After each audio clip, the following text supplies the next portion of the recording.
Kryeministri Kristian Mickovski deklaroi se qeveria do shprehet për kandidatët për prokuror publik shtetëror pas mendimit të Këshillit të Prokurorëve.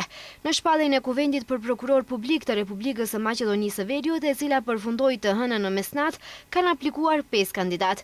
Megjithatë, për përmbylljen përfundimtare të listës është lënë një afat shtesë prej 2 deri 3 ditësh për aplikimet të dërguara me kohë përmes postës, por që ende nuk kanë bërritur. Kuvendi nuk i zbulon emrat e kandidatëve, por merret vesh se bëhet fjalë për ushtrues detyre prokuroren e tanishme publike Anita Topolova-Isajlovska, prokuroren Lenqe Ristovska, gjykatësin nga gjykata penale Nenaz Savevski, ish kryetari gjykatës penale Vladimir Pančevski dhe prokurorja nga prokuroria e Shkupit Lidia Raičević.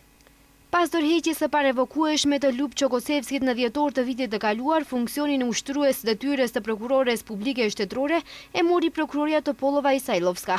Ajo ishte kandidatja e vetme për këtë pozitë, por sipas ligjit nuk mund ta ushtrojë funksionin më gjatë se 6 muaj.